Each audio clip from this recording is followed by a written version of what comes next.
the welcome speeches, which will be given by Tarek Hamoud, firstly. He's the General Director of the Palestinian Return Center. And then after that, Arafat Mahdi Shukri, who is a senior researcher at the Al Jazeera Center for Studies. After those speeches, we will go directly into starting the opening session. I hope you enjoy the conference, and thank you again for being here with us.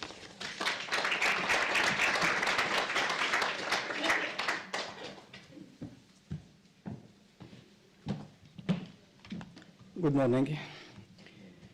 Dear distinguished guests, ladies and gentlemen, I am very pleased to join you today for this year's conference about UNRWA. It is an honor to address you as the General Director of the Palestinian Return Center, an organization in consultative status with the UN Social and Economic Council since 2015. I am equally honored to address you as a refugee who knows how it feels like to grow up in refugee camps, torn away from the nourishment of home and warmth of family. I studied at UNRWA schools, Tur'an and Ain al-Zitoun in Lemzirib town south of Syria.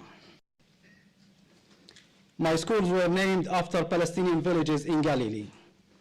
UNRWA is a stark reminder of my childhood memories. My body still carries traces of a vaccination shot injected by an UNRWA nurse. I still remember how during my early childhood days, I mistook the blue UN flag raised over my school building for Palestine's flag. I still also remember how I beat my classmate for the blue flag. I still remember doing my homework on UNRWA's blue notebooks. As a refugee, the blue was the color of my life. It is within UNRWA premises that our awareness of who we are started to take shape. UNRWA was and will forever remain an international witness of the sufferings of Palestinian refugees, of the nature of our identity, of our refugee status, which will only change when our right of return materializes on the ground. It is worth mentioning, to UNRWA's credit, that despite the ad hominem campaigns waged by the US and Israel to rescind the agency's mandate, 170 member states at the UN General Assembly's Fourth Committee voted this month in favor of a resolution to renew the agency's term of office for another 3 years. This vote is an unequivocal rejection of the Israeli campaign to wipe out UNRWA's presence and revoke the inalienable rights of Palestinian refugees, most notably the right of return. The right of return achieved customary status in 1948 when the UN General Assembly passed Resolution 194, affirming the rights of Palestinian refugees to return to their homes and obtain restitution and compensation. Like never before in the history of the UN, the Resolution 194 was reaffirmed by the UN more than 135 times. In the same vein, Resolution 2535 recognized that the problem of Palestine Arab refugees has arisen from the denial of their inalienable rights under the Charter of the United Nations and the Universal Declaration of Human Rights. Other similar UN resolutions which further strengthen the right of return as indispensable for the solution of the question of Palestine. Taking into consideration the internationally recognized rights of Palestinian refugees, and in line with PRC's intensive efforts to mobilize support for the issue, we will launch an international campaign to garner signatures from Palestinian refugees expressing firm rejection of all attempts to negate Palestinians' right of return. With over 7 million refugees scattered across the globe, the international community should step up efforts to preserve vital services by UNRWA. Until Palestinians' dream to return to their homeland comes true, Palestine refugees will continue to face substantial challenges to the full enjoyment of their rights. Ladies and gentlemen, I would like to take this opportunity to thank our partners, who have been actively engaged in preparations for this conference, which has seen the day thanks to joint cooperation between the Palestinian Return Center, Al Jazeera Center for Studies, and the European Center for Palestine Studies at the University of Exeter. This event wouldn't have been possible without the exhaustive efforts of PRC's multicultural team. My deepest thanks go Petro Stefanini, Ibrahim Zidani, Bilal Abu Ja'far, Ahmed Hussein, Valentina Durazio for their amazing efforts. I am also equally grateful to the volunteers and all other staff members who have spared no effort to organize the conference. I shall also extend my heartfelt gratitude to all those who have come from nearby and faraway places to share with us their thoughts, support, and solidarity at this very special event.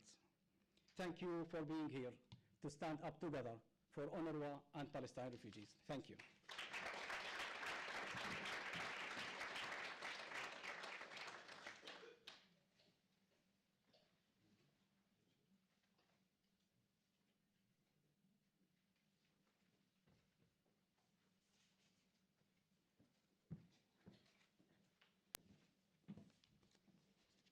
Good morning. I'd like first to express our delight and appreciation for the partnership in this conference with PRC, Palestinian Return Center, and the European Center for Palestine Studies at University of Exeter. Al Jazeera Center for Studies, which I represent here today, was established in 2006 as a think tank extension of Al Jazeera Media Network. It conducts in-depth analysis of the current affairs at both local, regional, and global levels.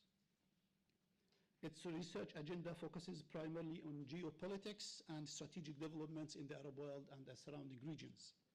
Based in the heart of the Middle East and operating from within the socio-political and cultural fabrics of the Arab world, Al Jazeera Center for Studies seeks to contribute to knowledge sharing and present a better understanding of the complexity of the matters going on in that region. Without a doubt, the Palestinian issue is still one of the most important issues in the Middle East, despite all of the big events taking place in different parts of the Arab world. Therefore, this issue is always on our agenda for monitoring, analyzing, and evaluating the strategic developments surrounding it. I'm sure we can all agree that the Palestinian issue is going through very difficult and sensitive and critical times, especially after the election of the US President Donald Trump. For different reasons, Trump's policy towards the Arab-Israeli conflict seems to favor Israel in an unprecedented way. Even before the talk about the so-called the deal of the century, many Palestinians considered the US administration's role as biased and dishonest broker. However, after the information pertaining the deal was leaked, the Palestinian President Mahmoud Abbas refused to deal with US officials due to their bias towards Israel. Many people in the region think that the core objective of the so-called deal of this century is to put an end to the Arab-Israeli conflict by adopting the Israeli vision towards the main issues of the Palestinian issue, like the Jerusalem, refugees, settlements, and borders. The political decisions the US administration took in the last 2 years concerning Jerusalem, UNRWA, Golan Heights, and recently the Israeli settlements show that the Palestinian issue is being considered and decided upon unilaterally, and the Palestinians are not needed anymore. Given these events and tendencies, the importance of our conference today becomes very evident. On this day, 70 years ago, the international community through the United Nations recognized and acknowledged the magnitude of the Palestinian refugees by establishing an agency solely to care for and provide refugees with the relief and work they need until their issue is solved. However, after 70 years, their issue has not been solved. In fact, Palestinian refugees nowadays see their rights and faith are endangered. UNRWA is facing more and more challenges from Israel and lately from the United States to curtail its work or even dismantle it altogether. I believe this conference is a great opportunity to have a new look at UNRWA's work after 70 years, shed light on the challenges it faces, the pitfalls it had, the resources it needs, and the role UNRWA can play to secure a better future for Palestinian refugees. I'm sure that with such distinguished speakers, renowned experts, and smart audience, we will have lively discussions and fruitful outcomes. Thank you very much.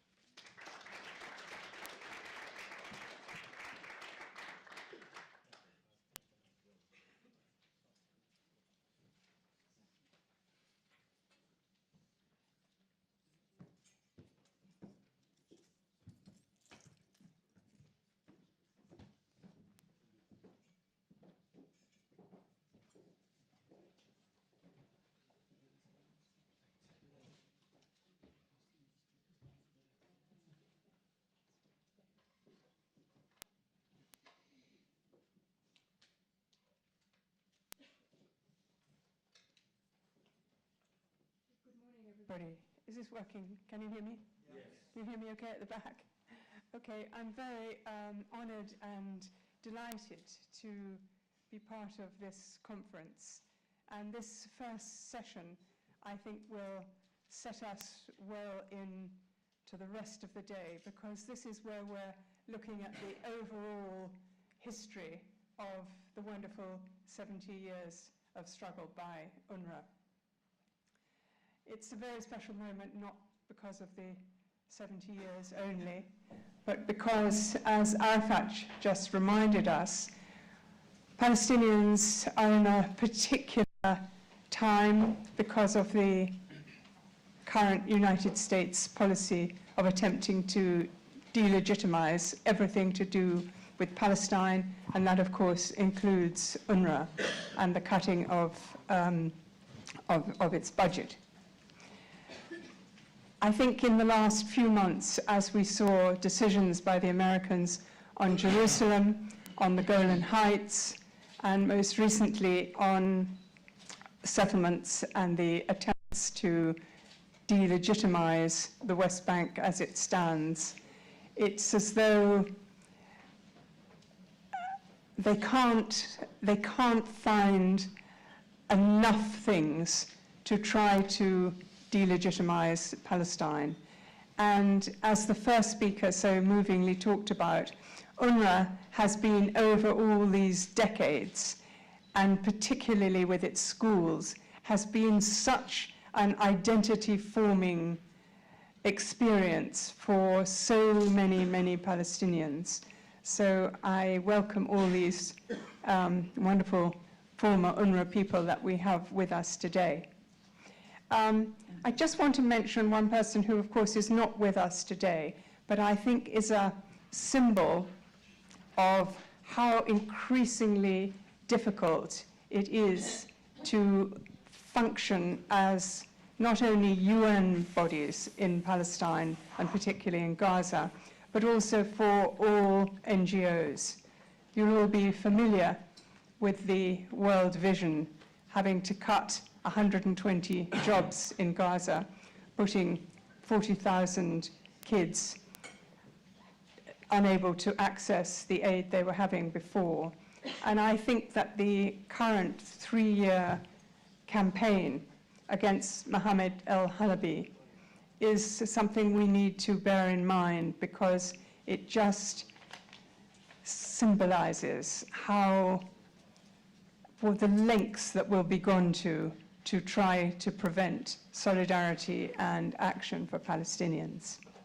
So now I want to hand over to our first speaker, who you all know very well, Dr. now Ambassador Hossein Zonwat, who's had such a very distinguished career already, not only as an academic, but also in his rather titanic struggle to operate as the Palestinian representative in America.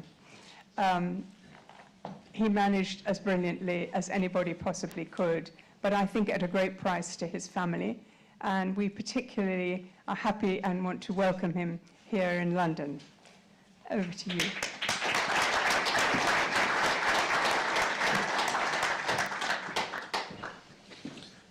Thank you very much, Victoria, for this moving introduction. And I tell you, my family is happy in London, and we have President Trump to thank for being relocated to the UK. And good morning, everybody. Sabah al-khair, assalamu alaikum. I am particularly honored and thrilled to be among such distinguished panelists, Karen and Rachel. And may I start by really extending our heartfelt gratitude for you, for UNRWA, for all the service. I remember your work in Gaza and beyond, and meeting you, Karen. And your presence here means a lot to us. And let me say how pleased I am and honored to be speaking to you today at this very, very important occasion alongside the esteemed speakers. And also thank the Palestine Return Center, very good friends and long defenders of the right of return here in the UK and beyond.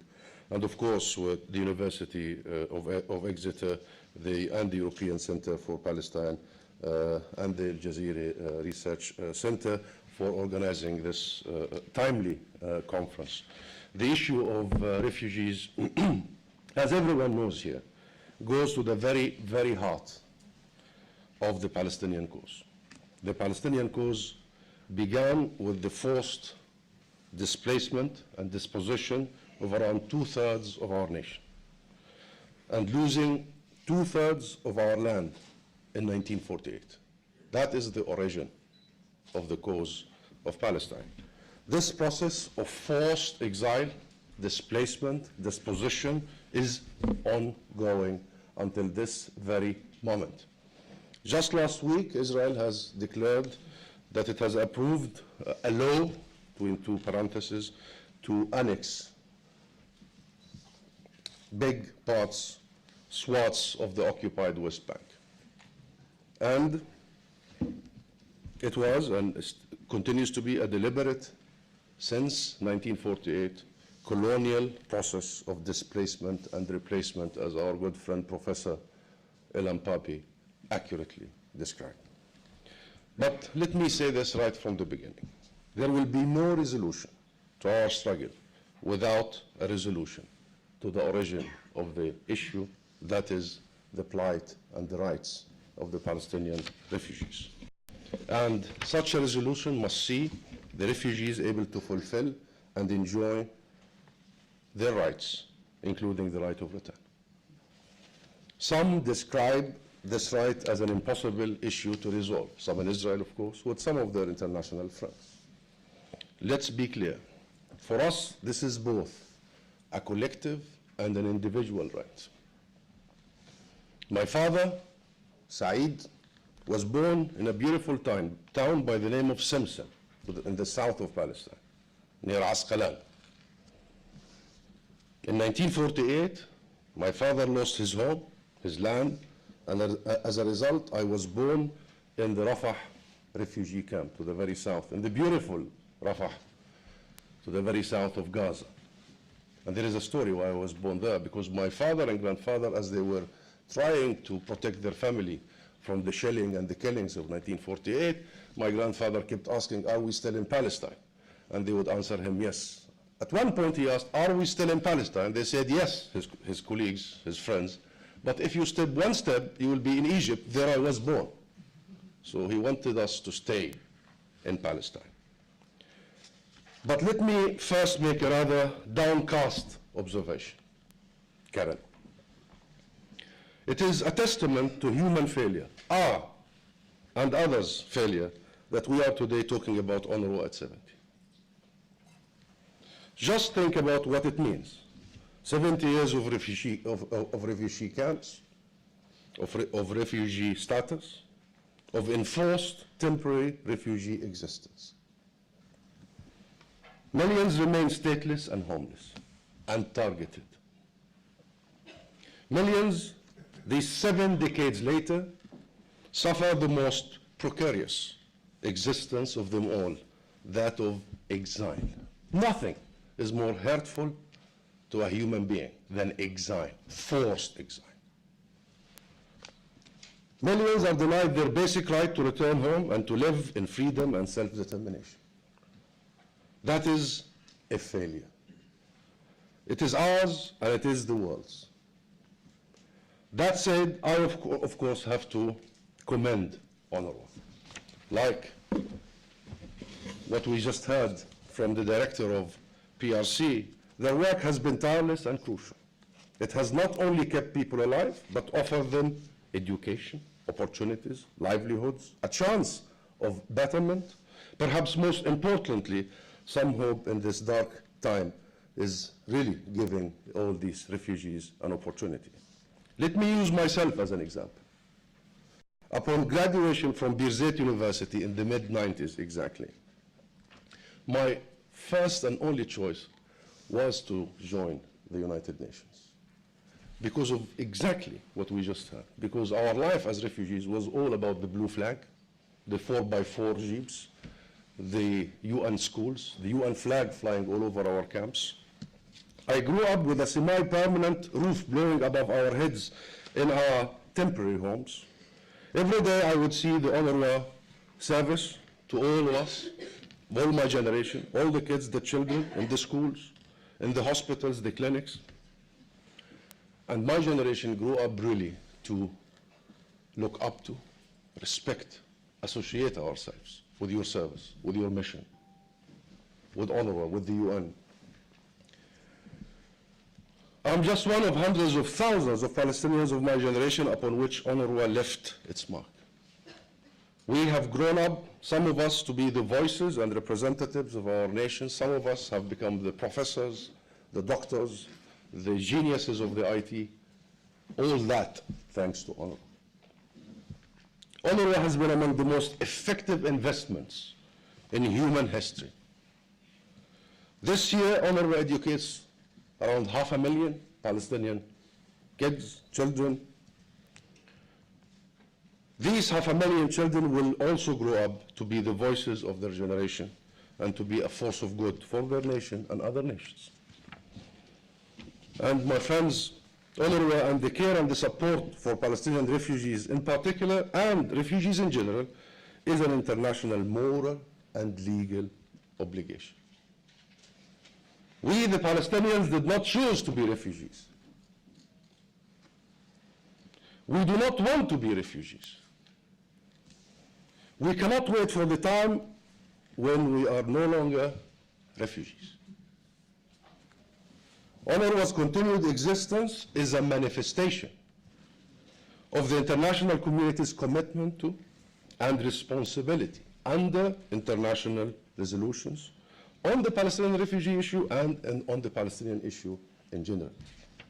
And yet today the political narrative has become so hostile that even this responsibility of caring for refugees until their rights are upheld and implemented, even that is under attack. Even the commitment to uphold international responsibility and care for refugees is being questioned. We have regressed so much in the last few years, thanks to the Trump administration, that we are not talking about the lack of international will to implement the rights of the refugees. We are only attacking the international responsibility to care for them until that will comes about. This is absolutely not right. Refugees everywhere have been a force of good. Even in the US that is orchestrating this attack. The US was built, by the way, by refugees. And we are now labeled as refugees by various Israeli politicians and officials as a demographic threat. That's the whole political discussion about refugees. And let's once and for all challenge this evolving narrative. The idea that we are somehow exceptional as Palestinians. Only Palestinians as refugees are a threat, a demographic threat. There are international standards, and my colleagues here on the panel know this best, about the rights of refugees in general, what happened in Kosovo and the Balkans and everywhere else. Why? We are always made the exception. We owned our homes. My father did own his home. We owned our farms. We lived in our villages for hundreds and hundreds of years, for millennia. We are one of the most ancient nations, if not the most ancient nation. The oldest human community is in Jericho. And therefore, we shall not be the exception. We have a right to go back to our homes, and we will. There is a narrative that is being pushed by the current American administration under President Trump that UNRWA perpetuates the right of return. That's why they have cut their funding to UNRWA, that it was a direct attack, not on UNRWA as an organization, but on our rights. And the narrative originates from Benjamin Netanyahu, publicly, saying that UNRWA keeps the talk, the discussion about the right of return. I have this to say to both Trump and Netanyahu. Refugees' rights, our rights, have nothing to do with the existence of UNRWA or an organization.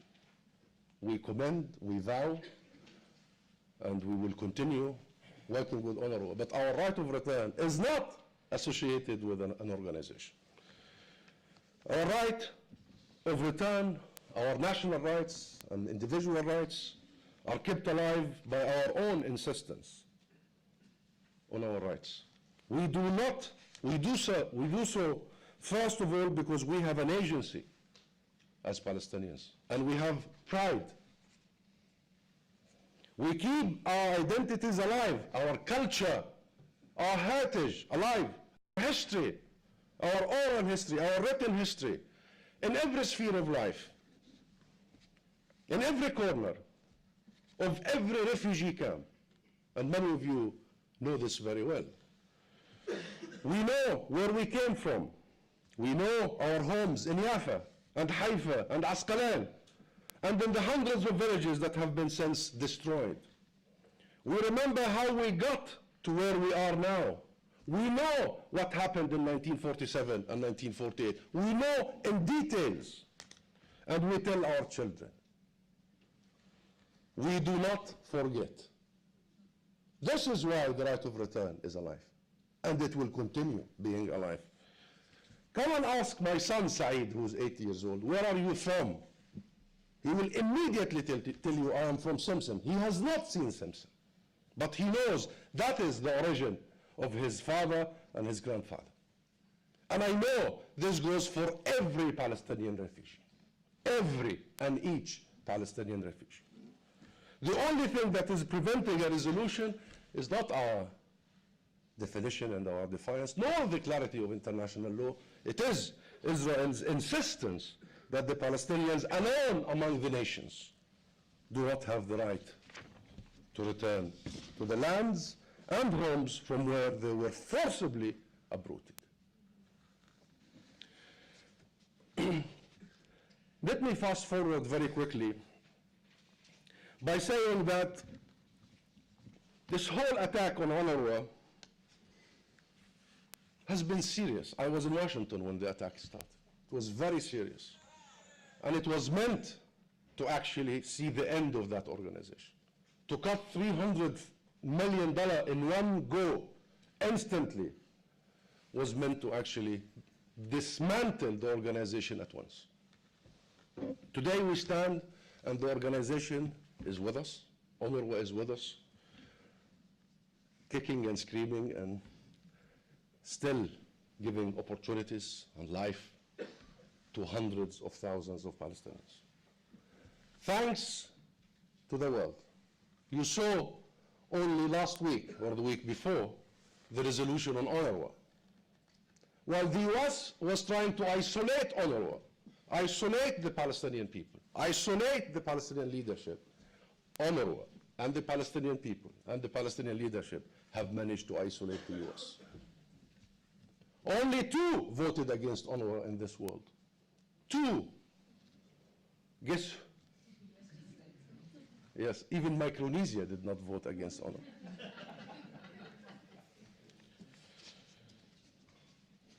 And there can be no clearer rebuff of the Trump administration's policy on UNRWA than the United Kingdom.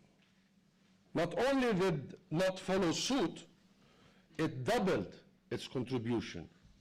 This year, in 2019, the UK contributed £65.5 million, compared to £33.5 million only last year. We thank the government and the people of the UK for this very principled position. The attack on UNRWA is, of course, nothing more and nothing less an attack on the people of Palestine. The US has clearly decided to end the Palestinian issue, to liquidate our rights, and is engaged in a multi-pronged attack. I'm not going to go through the list. You know what happened. The first decision was to close our mission to Washington in November 2017. That was a direct decision to de-recognize the Palestinian peoplehood, collective rights, representation, followed by cutting funding to UNRWA, followed by cutting funding to the Palestinian Authority, to the civil society, followed by the decision on Jerusalem, followed by the decision on the Golan Heights, and all the way to only a couple of weeks ago that settlements are not inconsistent with international law. How shameful, disgraceful.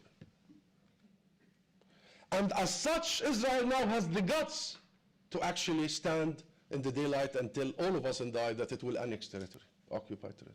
As such, we have the Minister of Interior Security only a few days ago, by the name of Naftali Bennett, saying that not only we will kill Palestinians with impunity, but we will not return their bodies. How sick is that? How sick is that? It's this law we have arrived at. I mean, you know, all these years of killing with impunity and violating the very basic international rules is something. And then depriving families of burying their loved ones has nothing to do with politics and narrative. It's sickness. Now, at no point this administration has been willing to respect Palestinian rights, international resolutions, and that's why, my friend Arafat, we decided to boycott this administration, to have a policy of no contact with the administration. We do not engage in international relations only because we want to talk. We engage in international relations because it advances our national rights. Indeed, and here I will be concluding, I just want to say that the US administration ultimate plan is nothing but a real estate deal, because I was there, I was a foot soldier, just a real estate deal. You know how real estate business goes in New York? Somebody gets the property and somebody gets the cash. So the Trump and his team decided that Israel gets the property, gets it all, wins all, and we get some cash. Well, that's one side of it. And we have told them, and maybe this is an opportunity to tell them again, I mean, come on, we are not for sale. We are not for sale. And we can offer you cash if this is really what you are about. But number two, which is much more dangerous than the first, and by the way, number one explains to you the whole Bahrain workshop, the Kushner Bahrain workshop. Because the mindset of this administration is that we, the Palestinian people, we have needs, not rights. We have needs. I'm not going to swear. It's life, I think. The second dimension of this administration is much more dangerous. It is almost, Friedman, the US ambassador to Israel, is on a religious mission. Do you remember the sledgehammer in his hand underneath the old city of Jerusalem, opening a tunnel, claiming that this tunnel was a tunnel for pilgrims 2,000 to 3,000 years ago? He is starting the Armageddon. The Armageddon. the religious war, the religious conflict and confrontations, which we resist. We believe this is a political and legal issue that could be resolved.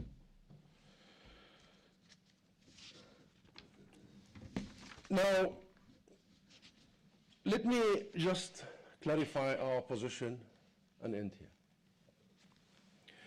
We believe the two-state solution on the 1967 borders is an international responsibility because it was in the first place an international demand. By the way, it was never a Palestinian demand. It was a Palestinian concession. This two-state solution includes these two most important items. First is the end of Israel's occupation that began in 1967 and the creation of a sovereign, independent state of Palestine on the 1967 borders, not based on the 1967 borders, with East Jerusalem as its capital. That's number one. Number two, the full respect and implementation of the right of return and compensation for Palestinian refugees in accordance with UN Resolution 194.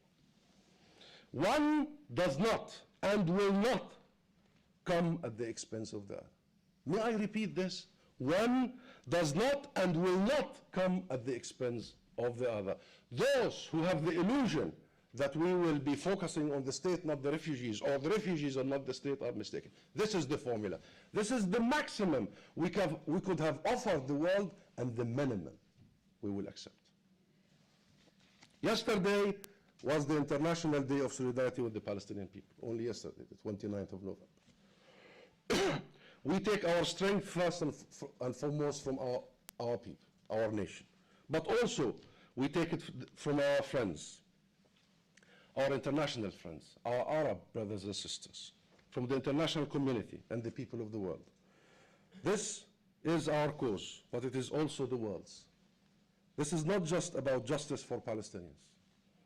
After all, what does justice for Palestinians mean, if not simply justice for all? Justice for Palestinians is justice for all. And I remember Martin Luther King saying that injustice anywhere is injustice everywhere. That is why we see the Palestinian flag now flying everywhere. I wish you were with me in Sheffield only a few weeks ago and seeing that genuine love and identifying with the people and the flag of Palestine. We see the flag flying everywhere, not only in Sheffield, everywhere, in the UK and beyond. Because our flag is no longer just ours. It is, and it has become a symbol for the struggle for justice everywhere. That gives me hope. Thank you very much.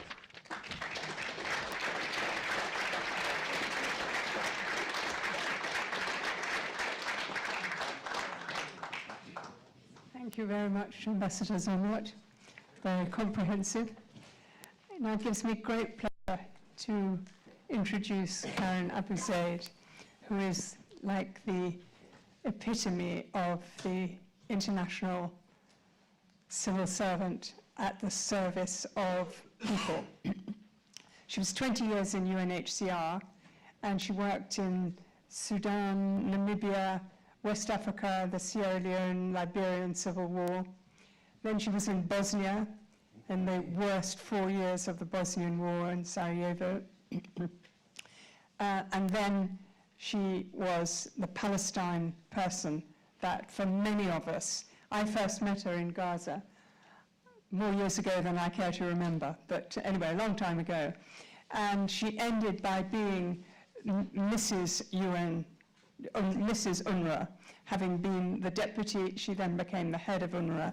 And I think everybody who ever worked with her or who knows about UNRWA's work during those years be very, very happy to hear her speak to us about that time. Thank you, Karen.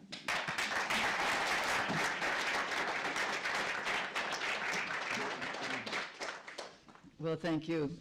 And I think we've heard already the beginnings of all the political side of things represented very well by the speakers, and that will be continuing. And so I'm going to go soft and talk to you about my 10 years in Gaza with the Gazans and the Palestine refugees.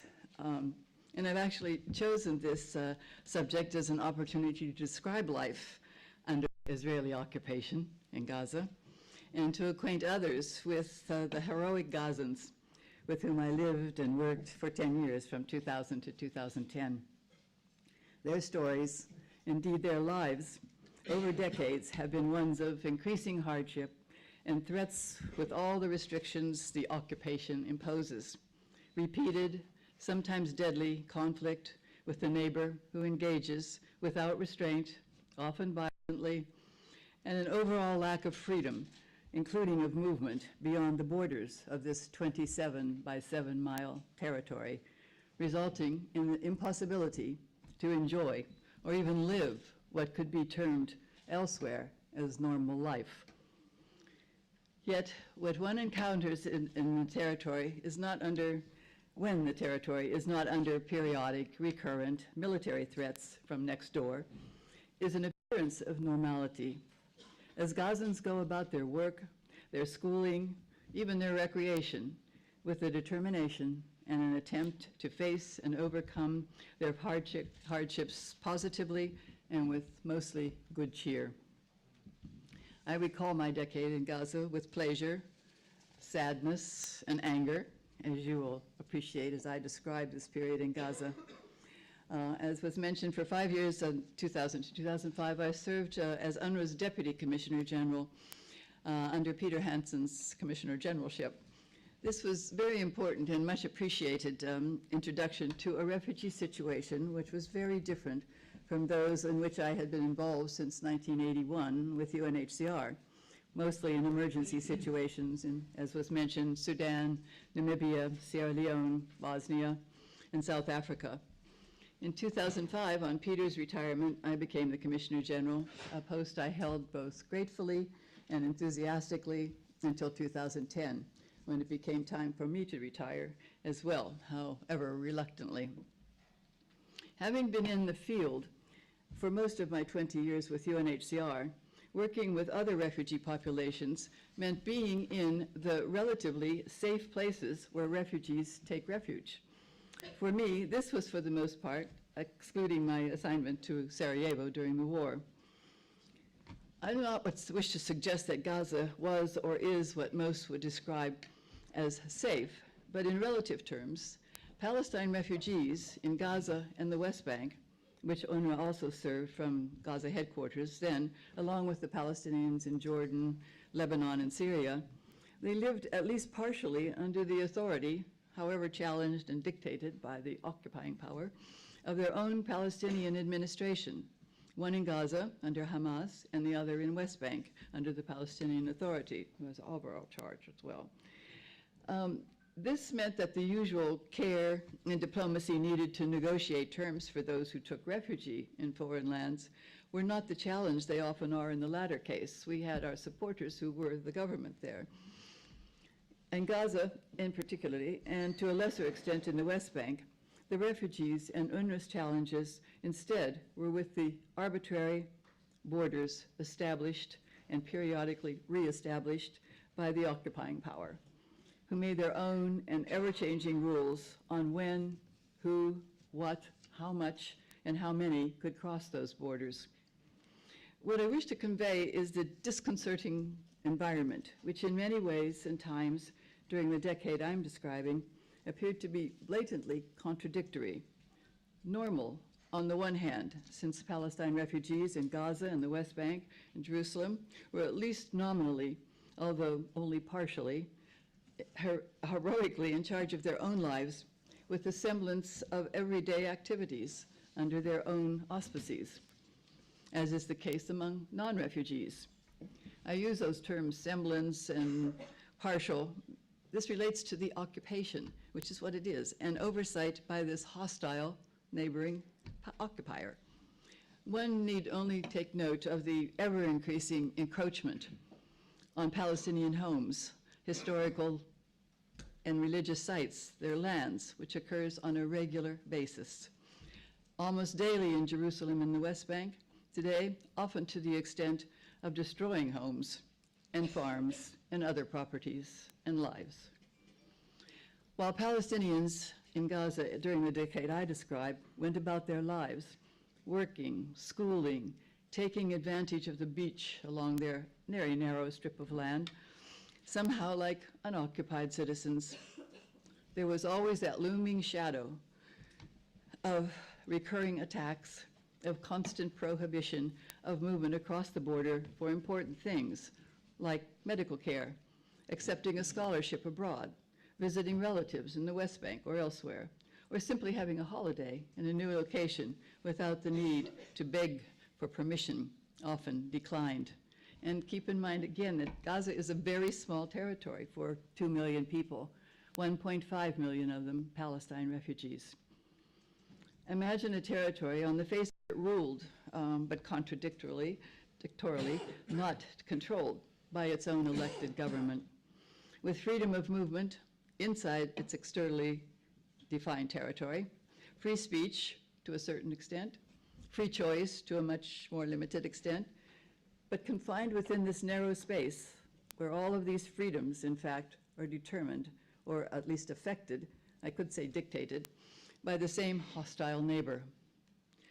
Life is very uncertain under such circumstances, and while Gazans make the best of it for the sake of their families, one can understand they often become very upset and very angry and wanting to protest when these very freedoms enjoyed by the occupiers are denied, and that explains the march to the border every week. Not only is individual travel subject to permission from next door, I use this phrase deliberately, as the activities of this controlling neighbor are there in plain sight all the time, but the amount of goods which allow a civilized life are also controlled to the calorie, the gallon, the yard, etc. Yet Gazans make the most of the opportunities offered to them.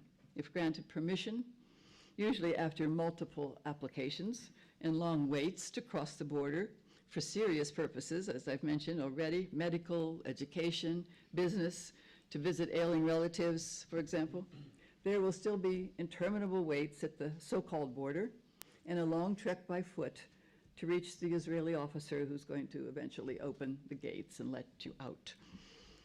Again, this has become a tolerated way of life. What choice do they have right now? Grocers and shopkeepers who must apply for permission to bring limited supplies into their shops. Doctors in a hospital that do the same for their patients. Entrepreneurs who try to keep their businesses going, but always fearful of an ever more restricted list of permitted goods, of late deliveries, of last-minute refusals, including of previously approved goods that have arrived at the border. I could go on, but you get the picture. Trying to live what you believe, even know, as we've already heard, what is normal, but subjected to decisions you cannot protest or reject to allow that freedom of travel, decision, and demand, applying in a prescribed but dignified manner to be allowed to bring in medicines your relatives need, or the foodstuffs so that your grocery business can thrive, or the chance to leave Gaza for a scholarship, to visit these ailing relatives I've already mentioned, even in the West Bank, or to accept a job abroad. Surprising to me at first, and later simply a matter of respect and wonder, was the positive adaptation to living under occupation that most Gazans had, most of the time. How they kept a cheerful, or at least an uncomplaining attitude while facing this constant but unpredictable impositions on what must be considered normal elsewhere. Parents deserve enormous respect as they, again, outwardly, cheerfully, made sure their children were in school, impeccably dressed and totally prepared for each day, usually with smiles on their faces.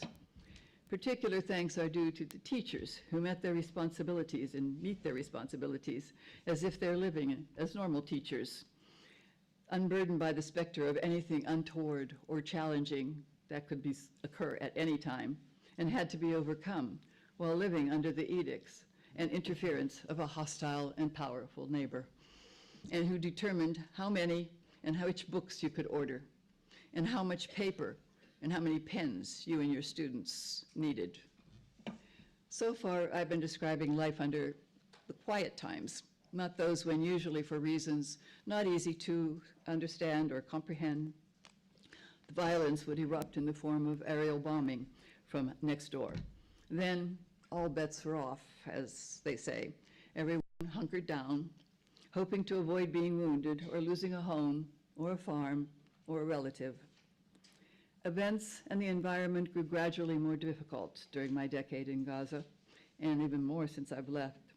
More and more severe restrictions were imposed on the movement of people and goods, attacks that had been non-existent when I first arrived, when everyday life could be counted on to follow a certain restricted pattern. Throughout it all, however, Gazans stayed calm and carried on, if I may quote a slogan that pertains to other threatening but less threatening environments. This is more amazing, remembering from years ago how my staff, who, aside from a handful of dedicated expatriates, were almost entirely all Gazans, got up in the morning, they went to work, they did as much as they could, willingly, enthusiastically, to provide the education and health and other social services that UNRWA was empowered by the international community to offer to Gazans behind this artificially defined and observed border. Having endeavored to paint a realistic picture of Gaza and Gazans during the time, my relatively livable decade among them, I hope I've also conveyed my admiration and gratitude for how they showed and still show until today, God bless them, when conditions are considerably more difficult than then, that a beleaguered people can keep up their spirits, can get up each day to struggle with the difficulties imposed by an occupation, sometimes to the extent of causing injuries and deaths, always causing disappointment and frustration. If I may venture modestly to explain their spirit, I believe, we've heard some about it, we'll hear more, it's at least partially because they know their cause is just. They never forget or forgive or give up on the past or what they insist will be their future. Palestinians around the world, as we hear today, have shown great patience in holding on to their determination to have a state and a territory of their own under their full control, after these have been continually encroached upon and denied to them for decades. Still, they carry on around the world, but most seriously in the occupied territory, Gaza, the West Bank, and Jerusalem, and also in Jordan, Lebanon, and Syria, standing firm, defending, and fighting for the legitimate goals for which they've been struggling for decades. Lucky and grateful am I for having been able to spend 10 years in the occupied territory, leaving reluctantly, but with a new inspired view of what life and family and home mean.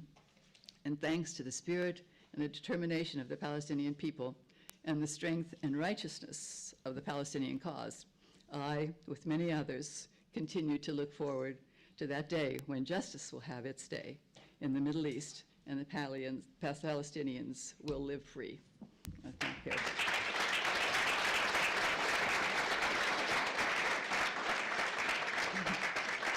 I was going to say, since people were mentioning their families and their families' children's name and so on, the Abu Zaid comes from my Sudanese husband, and my older son is named Yasser, and my younger son is Haitham. So.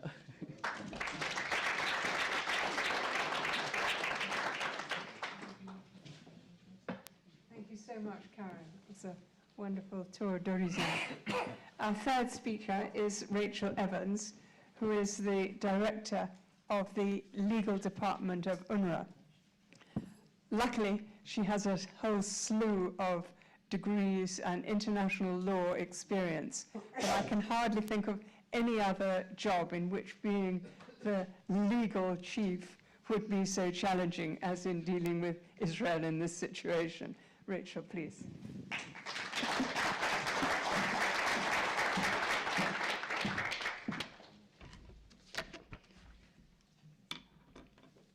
So, distinguished guests, I'm delighted to be here in the company of all of you, including our former and most esteemed Commissioner General, Ms. Karen Abu Zaid. This is indeed an honor for me. We haven't met, but I have heard so much about your legacy, and I respect you and salute you.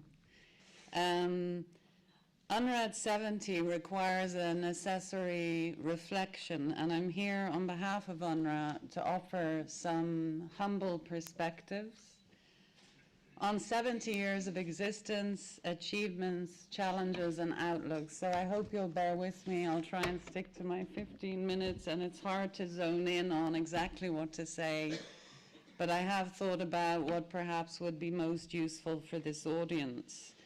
And I'm assuming you have quite a good knowledge of UNRWA, so I won't go into all of the underlying details, but I will remind all that we were mandated to meet humanitarian and human development needs of Palestine refugees pending a just and durable solution. Our continuing existence represents the ongoing needs that Palestine refugees have as a result of the lack of a political solution to their plight. Sometimes it's said that UNRWA prolongs the refugee problem. This is inaccurate. UNRWA exists as a function of the lack of a political solution and the continuing needs as determined by the General Assembly, our parent organ. Palestine refugees remain refugees for as long as their situation is not resolved. When the agency started to operate in 1950, it was responding to the needs of approximately 750,000 displaced Palestinian refugees who settled where they could, thinking that displacement was temporary and that they would return soon. Many still hold the keys to their homes. Today, more than 5 million Palestine refugees are eligible for UNRWA services within the key areas of our operations. As you all know, our geographical mandate includes 5 fields, and the Near East, which is in our title, so Jordan, Lebanon, Syrian Arabic Republic, West Bank, including East Jerusalem, and the Gaza Strip. Nearly 1/3 of Palestine refugees, more than 1.5 million individuals, are registered as living in 58 recognized refugee camps. The responsibility of the camps is limited for UNRWA in that we provide services, but we do not own, administer, or police the camps, which is the responsibility of the host governments. The remaining 2/3 of Palestine refugees live in and around the cities and towns of the host countries, and in the West Bank and Gaza Strip, often in the environs of the camps. While most of our installations and schools are located in the camps, a number are outside the camps. The agency Human Development and Humanitarian Services, as you know, encompass education, healthcare, relief, social services, camp infrastructure and improvement, microfinance, emergency assistance, including in terms of armed conflict. I won't go into detail on each of these services, but maybe some key statistics will assist you. For example, UNRWA provides free universal primary education to more than 500,000 refugee children. We have more than 711 schools, providing a measure of stability and perspective to these children. This contributes directly to their human rights and to ensure that they enjoy a measure of human dignity. We also have vocational centers and education and science facilities. Health. We offer preventative and curative health services to approximately 3.1 million refugees through more than 140 health clinics. UNRWA Healthcare carry out about 8.5 million visits a year. This is a significant service. We provide relief and social services. Of the some 5 million Palestine refugees, it's estimated that 1.2 million live in absolute poverty.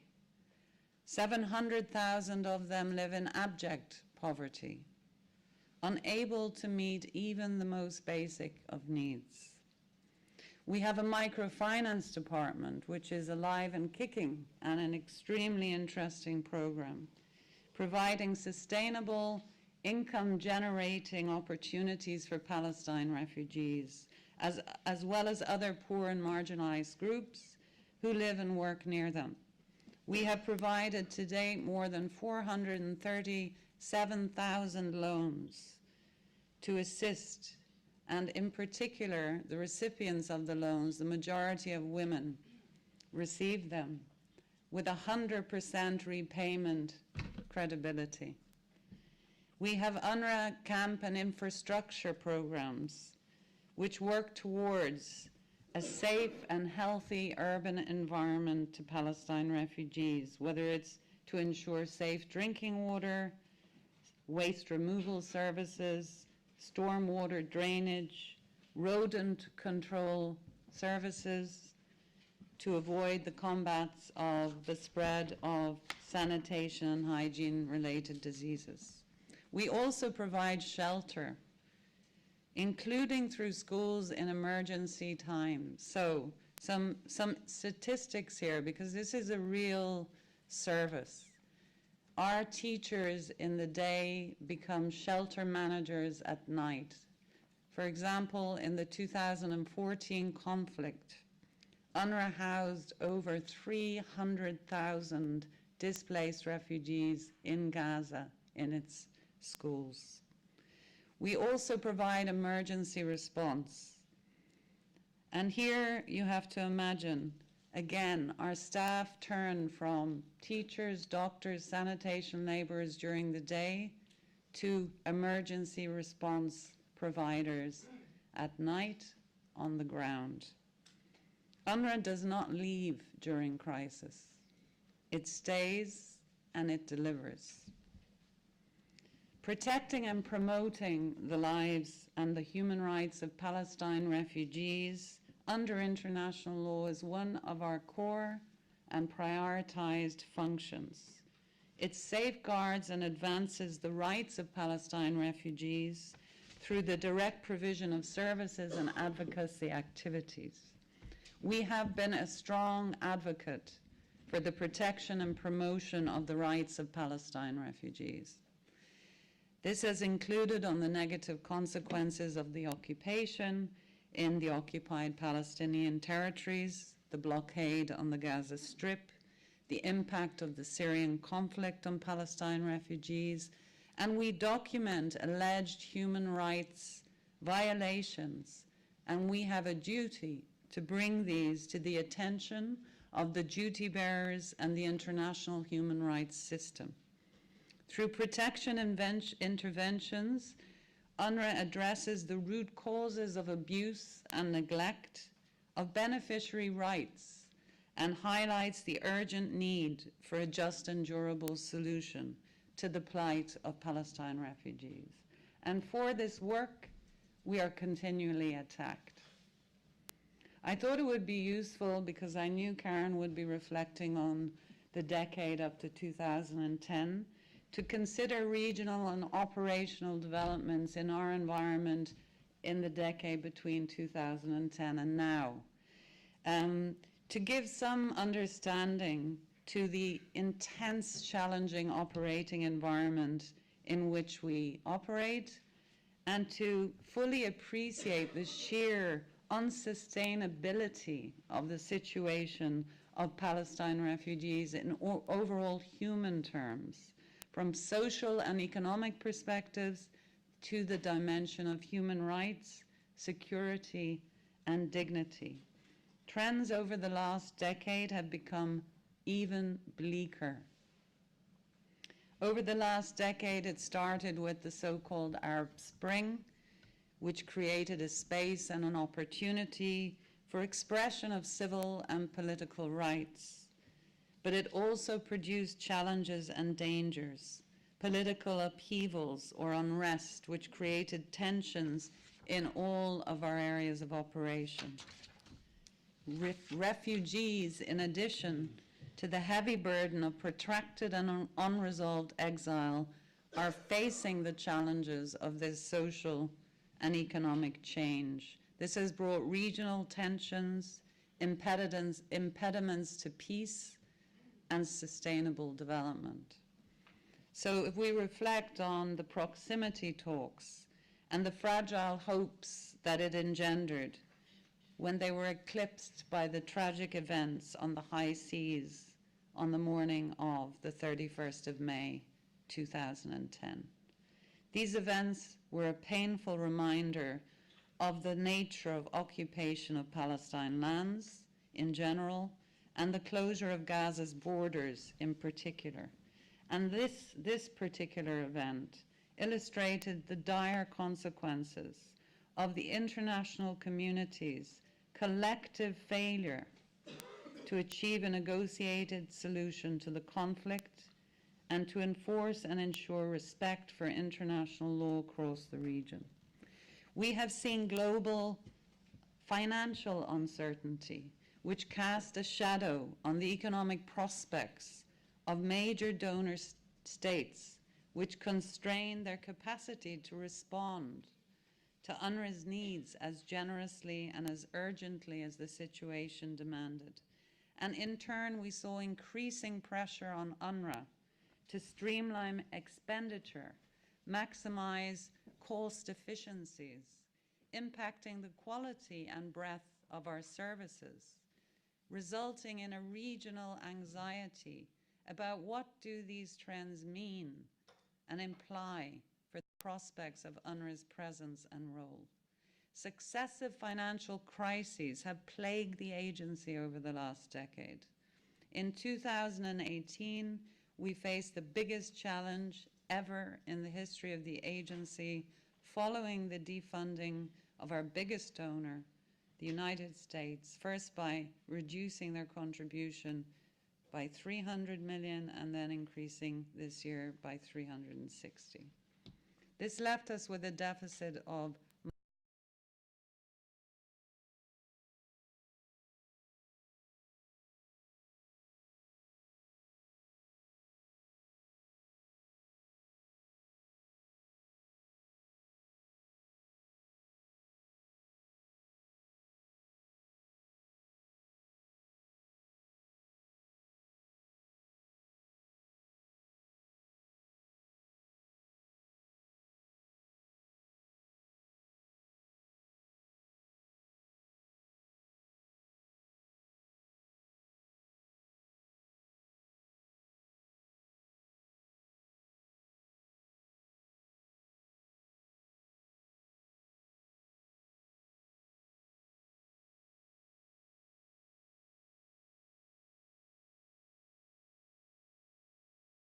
faced and continue to face right now as we speak with need to close the funding gap to the end of this year was to postpone the opening of schools for our 530,000 children. And this is a serious stress for the community. Education through UNRWA is one of the most stabilizing factors in the region. Imagine 530,000 kids without education, with no alternative. The increasing sizes of the shortfalls and the risks were extreme and remain extreme. Since the 2010 conflict, or the consequences thereof, we are engulfed and all 5 areas of operations are impacted. We saw the outbreak of the Syrian conflict over this decade, where Palestinians who had long enjoyed a range of stable social and economic rights. For over 6 decades, these communities had created lives, raised families, developed livelihoods in a welcoming and relatively stable environment. However, they now face increasing poverty, growing insecurity, and further displacement, which have been devastating blows. We witnessed 2 significant conflicts in Gaza in 2012 and 2014. Focusing on 2014, let's remember the statistics And I don't have the names with me of each of those who suffered. I tried to get them because UNRWA has a tradition of not just saying statistics without names. But in 2014, 1,500 civilians, including 538 children and 306 women, were killed. Some 1,500 children were orphaned. 11,000 people were injured, including 1,000 children who to this day remain with a variety of disabilities. This is what we faced in the last 10 years. And the real problems, as we've heard, underlying the crisis in Gaza remain unresolved. In particular, the many calls to end the illegal Israeli blockade remain unanswered. The population of Gaza, including more than 1 million Palestine refugees, have no reason to envisage a better future than the one projected in the UN's Gaza 2020 report, which paints a bleak picture of the Strip's infrastructure, natural resources, economy, and people's welfare, and more disturbing, the epidemic deterioration in psychosocial conditions, creating the basis for catastrophic future developments. In 2010, we saw a bit of improvement in Lebanon, or at least we hoped for it, where there were potential laws amending the labor laws to provide employment opportunities for Palestinians. However, unfortunately, there's been no implementation of these amendments to date, and only this year we've seen further concerning developments in respect of announcements of restrictions on labor laws and permits for Palestine refugees. Without these opportunities, there is very little horizon, and Palestine refugees in Lebanon are some of the most vulnerable. They continue to live in some of the worst conditions of refugees in the region. This decade saw the 50th anniversary of the Israeli occupation of Gaza and the West Bank, including East Jerusalem, the continuing blockade of Gaza, the illegal but relentless settlement expansion, continued to destroy the ability of Palestinians with any hope of building a productive and peaceful future. In the West Bank, we saw the familiar pattern of systematic violations of human rights, continued unabated, in spite of international appeals for Israel to stop creating facts on the ground that jeopardize the peace efforts. Overall socio-economic conditions in the West Bank, including East Jerusalem, continue to deteriorate for Palestine refugees, with systematic restrictions on the movement of persons and their conduct of trade, causing widespread poverty and unemployment, including in the 19 refugee camps. In this decade, we saw the blockade become entrenched. As a direct consequence, poverty and food insecurity grew.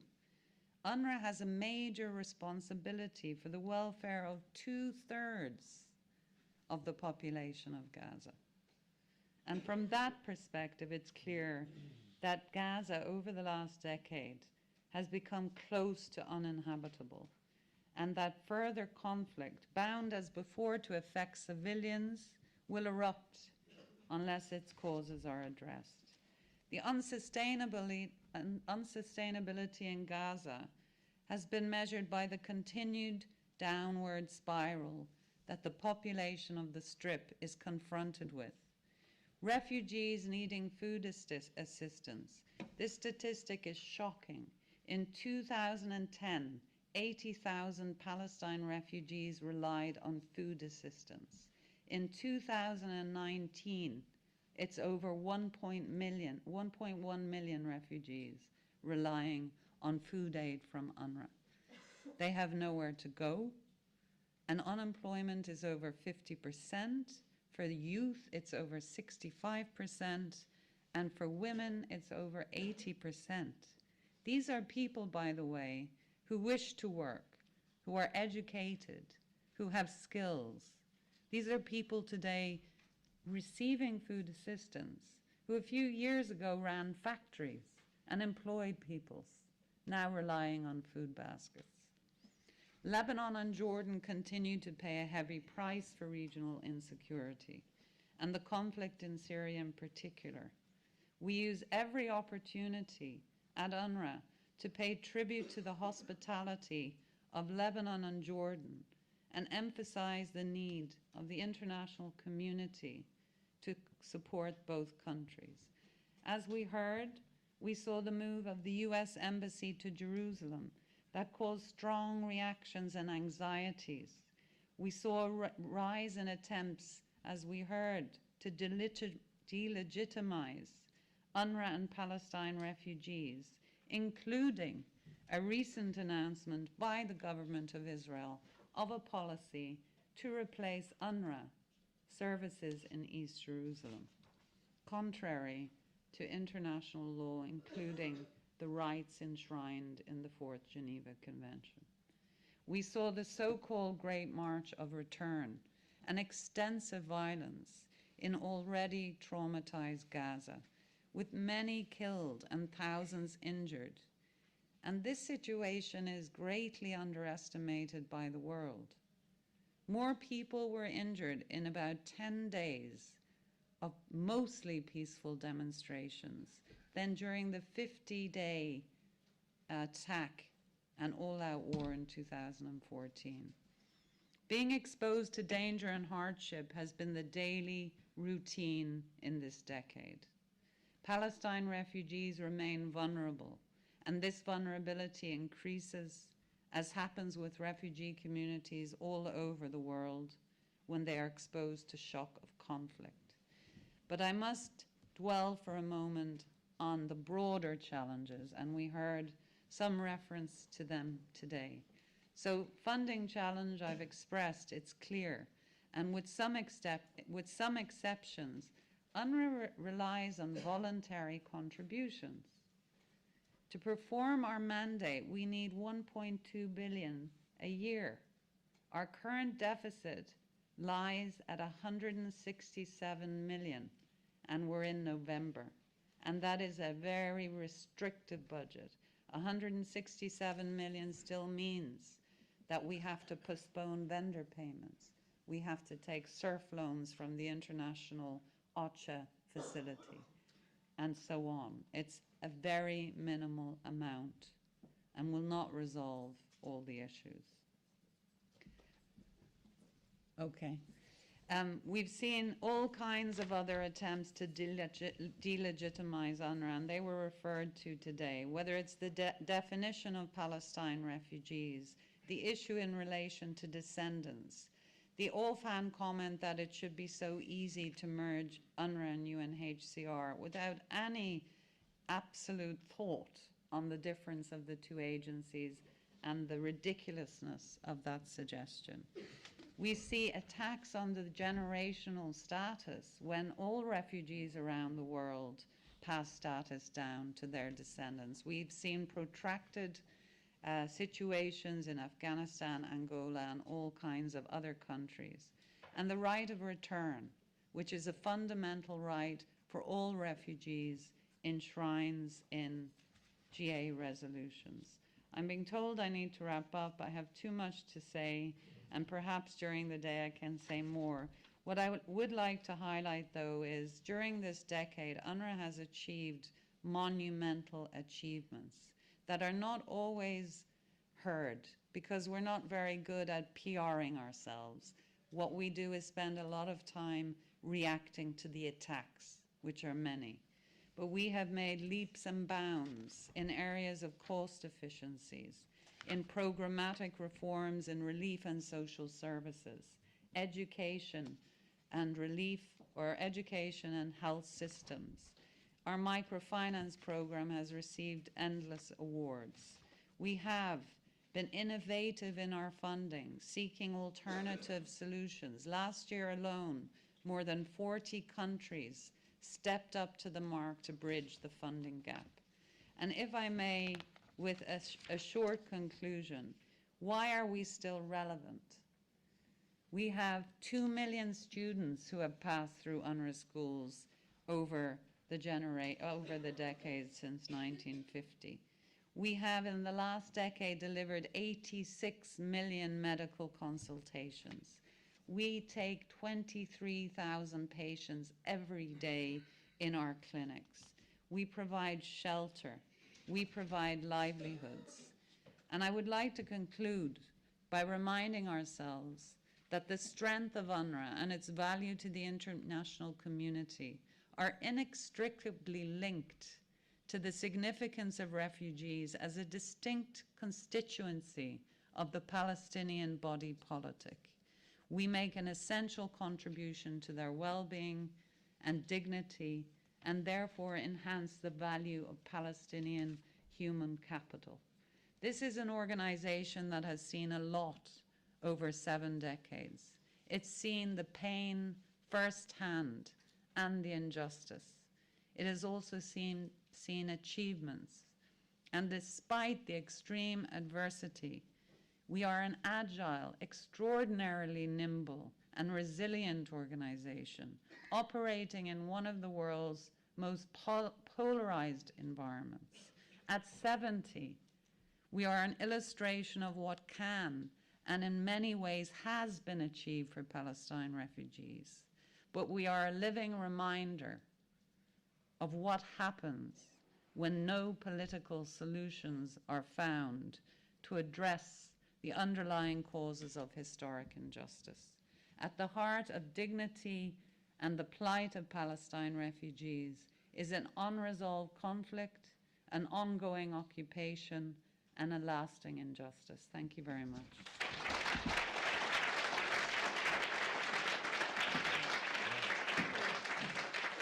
Thank you very much, Rachel. Extremely comprehensive. I'm sorry I had to raise the red flag there. I would just like to take guidance from, shall we do the film now, although we're running so late? Yes.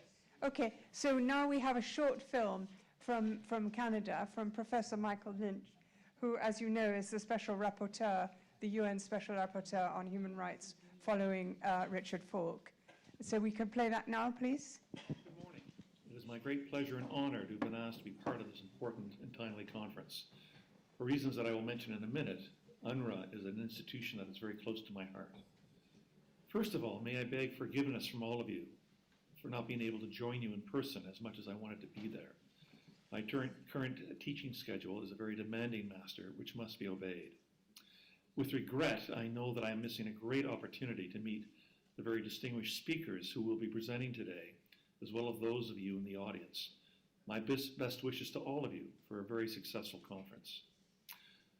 Before I begin my formal remarks, can I say to you that one of my very earliest formative experiences respecting Palestine, Israel, and the occupation was thanks to UNRWA. As a young lawyer, I joined UNRWA in 1989 at the height of the first Palestinian Intifada to serve as what was known in those days as a Refugee Affairs Officer. The Refugee Affairs Officer program arose as part of the growing responsibility of UNRWA in the 1980s to provide for the legal and human rights of Palestinian refugees, as directed by the General Assembly. It was designed to monitor, intervene, and raise complaints about Israel's mistreatment of Palestinian refugees in the OPT during this uprising. For 6 months as a Refugee Affairs Officer, I traveled continuously up and down the West Bank with the other RAOs, visiting all of the 19 refugee camps on a frequent basis, trying to instill a sense among the camp inhabitants that the international community was paying attention to their well-being. As part of our duties, we would observe the regular clashes between the camp inhabitants and the Israeli army, watch rocks from one side and bullets and tear gas from the other side being exchanged, and sometimes ferry young, badly wounded Palestinians from the camps to a hospital or a health clinic. It was an unusual privilege to have been part of this unique fly-on-the-wall of history experience. More than anything, My short time with UNRWA in the West Bank instilled within me an intense personal curiosity about the peoples and the politics of the region. This would later turn into a legal scholar's professional interest in the occupation, as well as in the fate and the future of the millions of Palestinian refugees that the agency has provided such vital services for over the decades.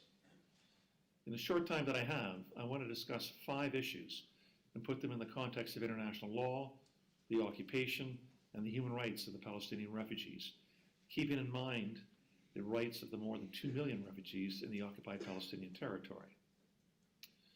My first point has to do with the reasons for the creation of UNRWA 70 years ago. In the midst of the 1947-49 war, which led to the creation of Israel and the dispossession and exile of approximately 720,000 Palestinians, the United Nations General Assembly adopted Resolution 194 in December 1948. In paragraph 11 of the resolution, the General Assembly called for 3 things. First, the refugees who wish to return to their homes and live at peace with their neighbors should be allowed to do so at the earliest possible date. Second, for those who chose not to return home, they should receive compensation for their lost properties. And thirdly, this should all be done in accordance with international law and equity. The day before Resolution 194 was adopted, the General Assembly voted in favor of the Universal Declaration of Human Rights. In the Declaration, which is still the world's most noble and important proclamation on human rights, the General Assembly stated that everyone has the right to leave and return to one's country. They all have the right to nationality and they have the right to seek asylum. These core rights of the Declaration have subsequently entered into international law. These rights apply equally to the millions of Palestinian refugees still living in exile, maintaining for them the right to return as a solemn individual right. In the context of all this, and with the refusal of Israel to allow the Palestinian refugees to return home, UNRWA was created by the United Nations in 1949. Its creation was the acknowledgement by the international community that until the terms of Resolution 194 could be satisfied, the United Nations was to continue to provide assistance to the Palestinian refugees to address their desperate plight. As the American legal scholar Susan Akram has stated, UNRWA remains the main guarantor of the survival of Palestinian refugees in the Arab host states and the main symbol of the international commitment and responsibility towards them. My second point is that the question of Palestine was and remains the most international of international conflicts. It was the international community through the United Nations which partitioned Mandate Palestine, leading to the creation of the Palestinian refugee problem. Since then, the United Nations has cared for the millions of Palestinian refugees over the past 70 years. It has overseen numerous and unsuccessful peace proposals. It has been the diplomatic cockpit when wars have broken out, and it remains the principal international political forum for the declaration of the rights and obligations that apply to the conflict and the occupation.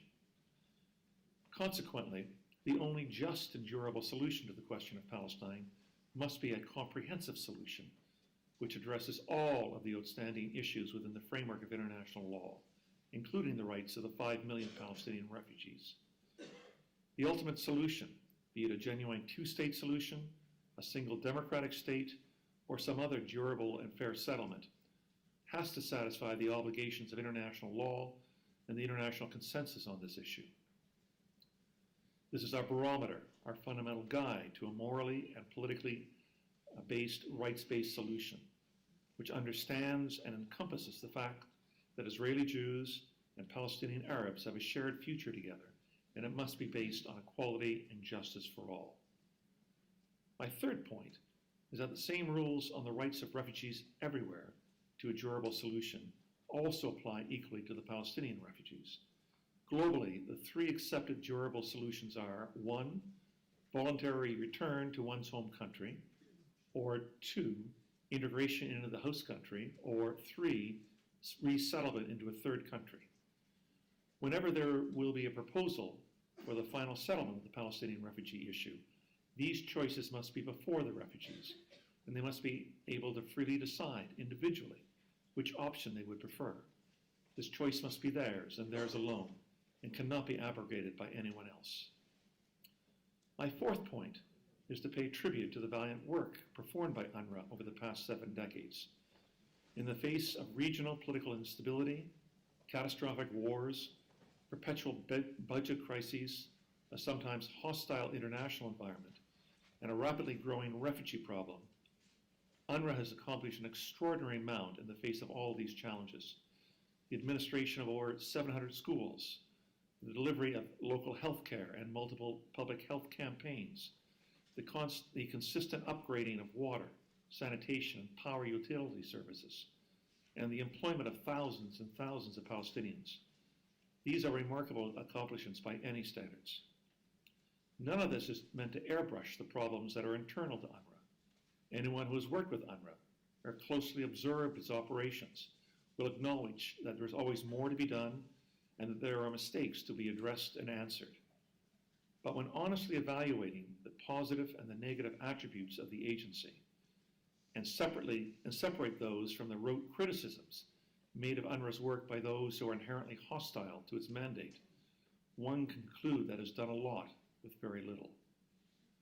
My fifth and final point is to push back against some of the international arguments that dissolving UNRWA would be a positive step in breaking the logjam that is preventing a final solution to the Israeli-Palestinian conflict. In my mind, nothing could be further from the political truth or the legal obligation. Pushing for the dismantlement of UNRWA as part of the solution is like saying that getting rid of food banks would solve our problems of poverty and inequality. Rather, the obligation rests with Israel and with the international community to implement the just and durable solutions for this population. These solutions must be rights-based, and they must be consistent with humanitarian and human rights obligations. The UN General Assembly annually adopts a resolution pertaining to the Palestinian refugee issue. Each resolution in recent years calls for a just solution to the issue. It is my view that such a solution must encompass the right to return for those who wish to exercise it, a right to compensation, and a right to restitution. Accompanying this must be a viable and practical plan for enabling the refugees to achieve a viable future that contributes to a broader, shared, and prosperous future for all of those in the region. Achieving this won't be easy, and it will require a multi-state, multi-level effort and plenty of lifting power by the international community. But nothing short of this will achieve the future that everybody in the region, and especially the dispossessed Palestinian refugees, deserve. Thank you very much, and my best wishes for a successful conference.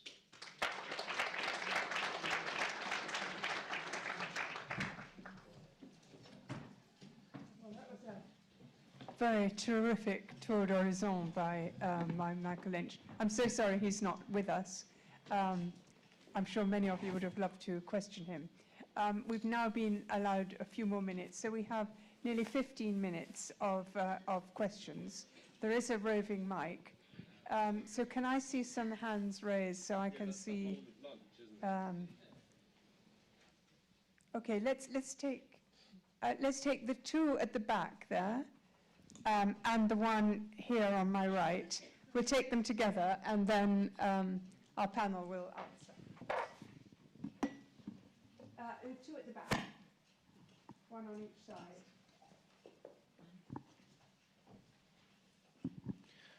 Good morning, everybody. I consider myself a success story from UNRWA.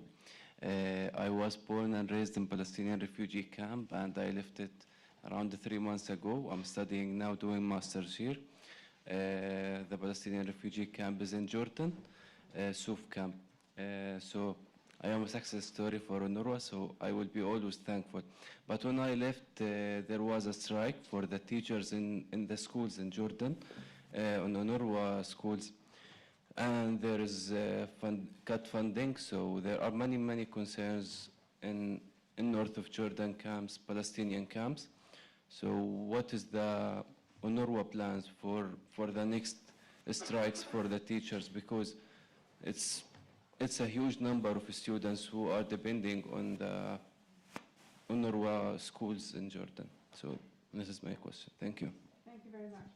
So the lady in the second row to the back, I think it was. has that person disappeared? Okay, let's take the one, there's another one that side, take that one. Thank you very much for the wonderful presentations. My question is to Rachel Evers. Can you comment if, God forbid, that UNRWA will be integrated with UNHCR, what will be the differences in the protection function of UNRWA and UNHCR for the Palestinian refugees? Thank you. Let's take the second row here.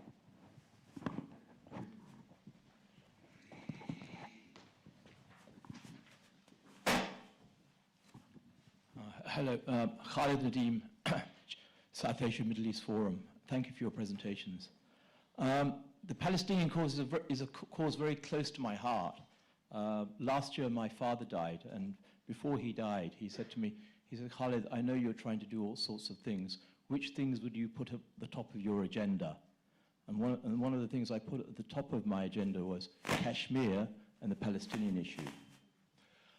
Now, I'm deeply concerned about opportunities for Palestinians under 30. I'm at the moment preparing an event on the impact of the Syrian refugee crisis on Lebanon. Whilst preparing that, I've seen some of the problems facing Palestinians, refugees. I really am disappointed in the Gulf states that they could bring a lot more to the table. I think they should institute, I'm talking about UAE, Saudi Arabia, and Qatar. This is a message I'm sending to the Crown Prince of Saudi Arabia, MBS, and to the Emir of Qatar, and to Sheikh Maktoum of UAE. You really have to help your Palestinian brothers, and I think you've been forgetting them. You need to institute a Marshall Plan, and I think a Marshall Plan of a minimum of $2 billion. Also, you need to think about taking some of the young Palestinians from Jordan and Palestine into your countries. I'm not saying taking a lot, but maybe say initially 10,000 Palestinian students, the most able students, and train them and give them jobs in your respective countries. Thank you. Thank you very much. I'll ask Rachel to respond to the first two questions and Hassan to the third. Hello, is that working? So the first question in relation to the strikes in Jordan and the concerns in the camps and our plans in the future. So I presume you're referring to the recent strikes that took place amongst government employees in Jordan, mainly teachers from the educational part of the Ministry of Education. During that strike, UNRWA teachers remained in schools. They did not join the strike. However, the impact of the resolution of the negotiated settlement by the government of Jordan with the teachers has a direct impact on UNRWA.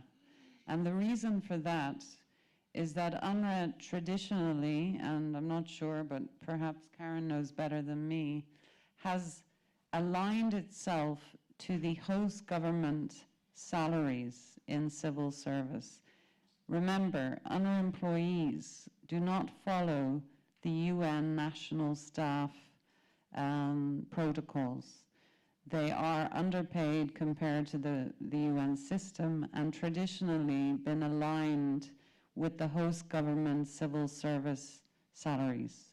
So when host governments undertake salary reviews and increase their salaries according to very technical pay policy reviews, UNRWA, under its own internal pay policy review system, has agreed to match so that our staff remain on the comparator with the host governments.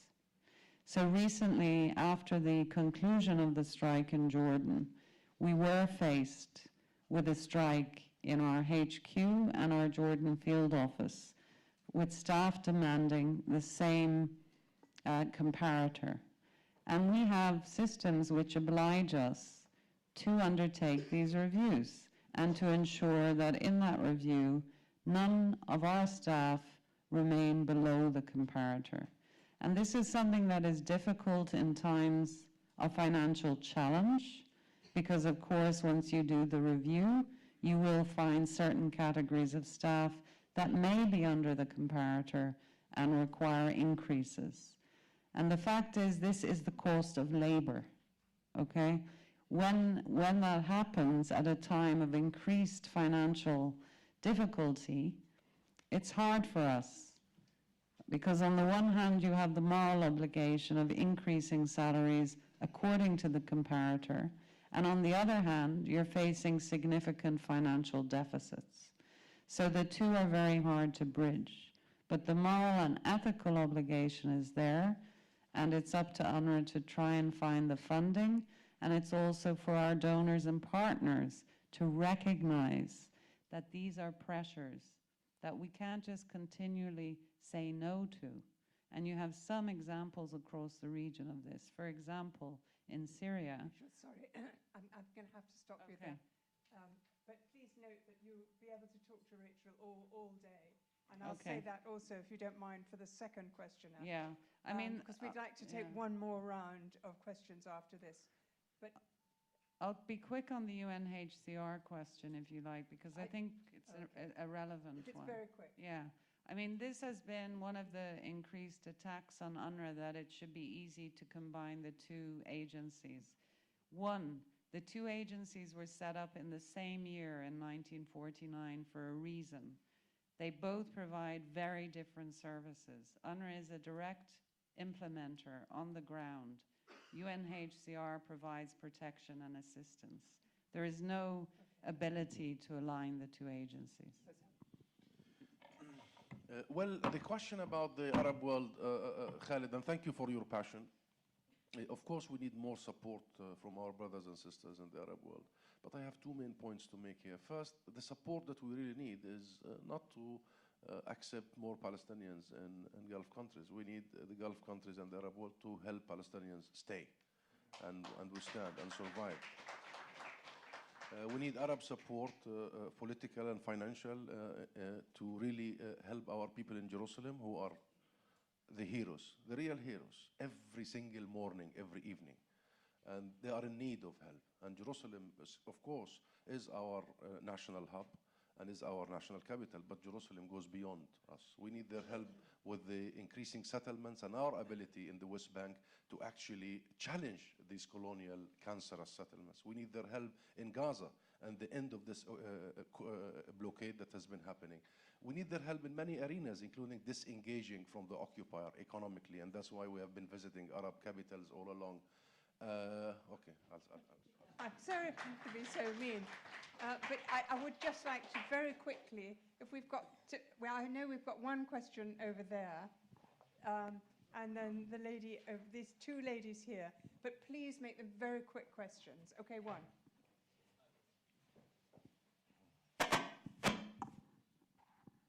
Thank you for all the speakers. I'll try to make this quick. I'm kind of in two minds about this, so consider it like a devil's advocate question, maybe.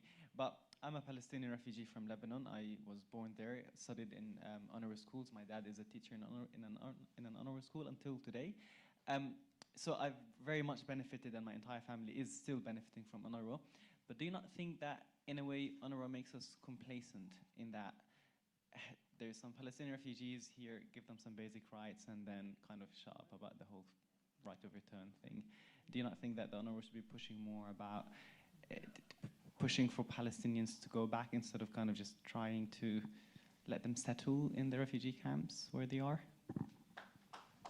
Thank you. The problem with the questions is they're all so interesting, we could go on for hours.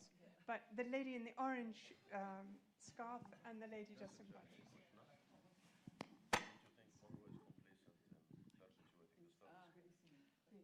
Another question for Rachel, who's being somewhat deluged. I apologise for that.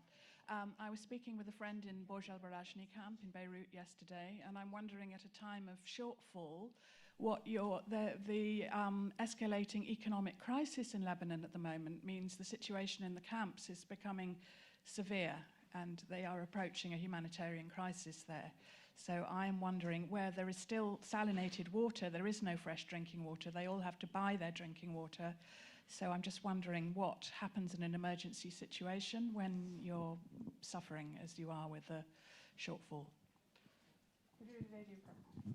Hello, thank you for the speech. I am Palestinian, also refugee from Lebanon. For Mr. Hussam, right to return is for us Lebanese and Palestinians in Lebanon is to all Palestine, not 67 for all Palestine, from the river to the sea.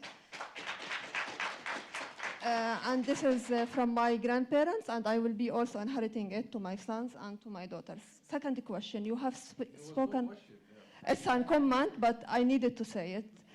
My question, you speak about the suffering of Palestinians, which we do all know, but how do you see the role of Palestinians? As they do have agency and they do have the power and the knowledge and the skills. How UNRWA can be using the Palestinians people, Palestinians community to move forward, especially in a very hostile environment like Lebanon, Syria, and unfortunately Jordan as well. So what's the role of the community? Palestinians people like me and the beautiful guy there from Lebanon as well. Thank you. Okay, I think these, I'm going to take my chairman's prerogative to end on time, thanking the three speakers, but I think the second speaker already, Rachel answered that as best she possibly could. And I think you can kind of have to accept that. But I think particularly the last speaker is a very, very good moment for us to move on. And sorry, Ambassador, but it is good to have a lady who says exactly what you've been saying. Give Palestinians agency. Thank you.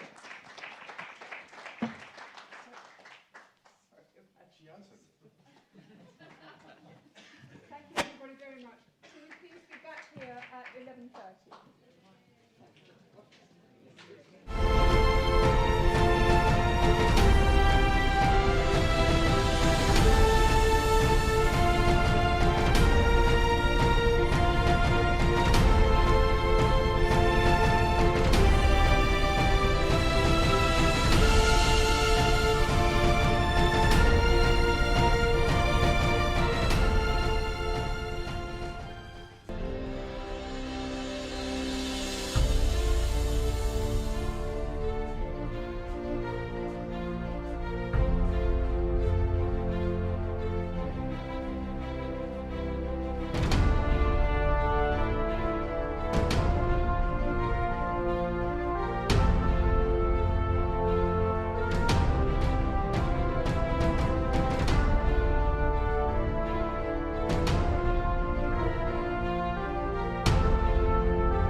Yeah, I did, yeah.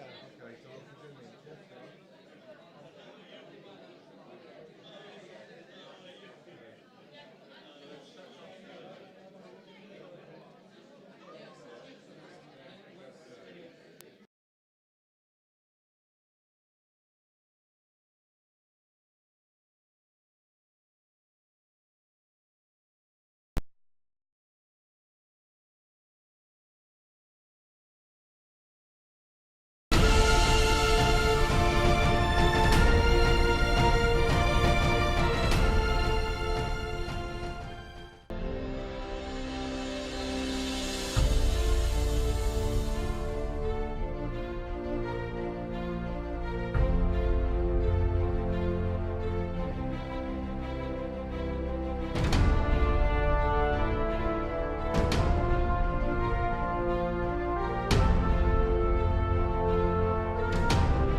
Been handed in a pair of glasses, so if anyone's lost some glasses,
particularly in the climate in which we live, where essentially power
and the origins of the UN's global refugee regime. Would you please welcome Dr. Anne Burton?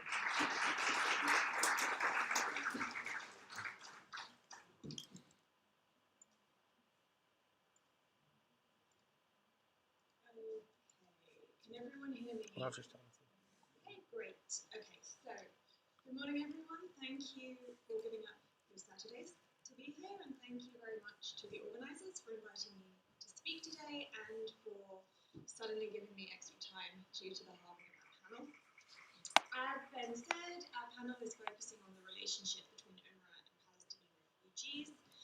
My own perspective on this subject comes as a historian. I work on Palestinian refugee history, so I want to really try and historicise this subject and give it that broader perspective in keeping with our focus today, obviously looking at UNRWA the relationship between UNRWA and Palestinian refugees is one that's generally depicted as a relationship, right? So these are the kind of images that we're used to seeing in the media, depicting reports about the latest Palestinian refugee protests against UNRWA. Usually these types of images accompany stories concerning protests, demonstrations, rallies, sit-ins, nearly always in response to service cuts, reduction in the provision of programs. And accordingly, there has been an increase in this kind of these kinds of demonstrations and protests in recent years as UNRWA has found itself increasingly underfunded and stretched and therefore been forced to make.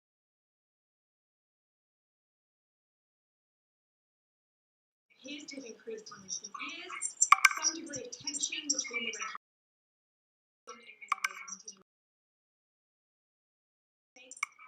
and so what I'd like to do for the next 15 minutes or so is unpack what's really behind this tension by examining the relationship over its history, and I want to focus in particular on the issue of ownership. So what we might ask, whose agency is UNRWA really? Who does it really belong to? And in terms of the structural dynamics, we can see pretty clearly that there are a number of actors who have formal leverage over the agency. So officially, of course, UNRWA is the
structure numerous competing actors pushing their various claims of ownership over the agency. Now, of these various competing actors, it is, of course, the Palestinian refugees who have the least formal power. Even though they do comprise the vast majority of UNRWA staff, they're disproportionately found on the junior levels. Senior management tends to be dominated by internationals and has always been dominated by so-called internationals who are usually Westerners. And yet, regardless of their structural disempowerment, the Palestinian refugees have nevertheless continuously made use of the limited leverage they do have in order to exert their influence and push forward their claims to ownership over UNRWA, to declare that it's actually their agency. And what's more, they've sometimes done so with considerable success. And this is where I'd like to turn to history, as I said at the outset. So to understand how the Palestinian refugees have sought to declare and promote their claims of ownership over UNRWA, we need to consider what their main demands towards the agency have usually been. And for this, I'd like to quote Salah, she's a Palestinian refugee himself and head of the PNC Refugee Committee. He once told me that the Palestinian refugees have had and continue to have two major grievances regarding UNRWA. The first concerns the feeling that UNRWA is not providing adequate services, that it's not sufficiently investing in its provision of programs of aid and welfare to the refugees. Of course, there are all kinds of reasons for this, many of which are beyond UNRWA's control, as we heard this morning. But nevertheless, this, according to Salah, is the first major long-running grievance. And the second is the grievance that UNRWA, or the feeling that UNRWA is not sufficiently representing the Palestinian refugees' political rights. I think this is something we heard about in the question this morning, right? There's a feeling that UNRWA should be doing more to push forward the Palestinians' political rights, and that in some sense, UNRWA serves as a representative for the Palestinians, who are of course stateless, particularly in the UN sphere. So if we keep both of these grievances in mind, we can find them running throughout the continual tensions between UNRWA and its Palestinian refugee staff over the last 7 decades. Now, to give one example, again, this was touched on in the Q&A before the break, we've seen continual strikes among UNRWA staff, not only in recent years, but really over the decades. So this is actually a newspaper story from 1981. I don't know how well you can all see it, but it's reporting on the sixth week of an UNRWA staff strike all the way back in 1981.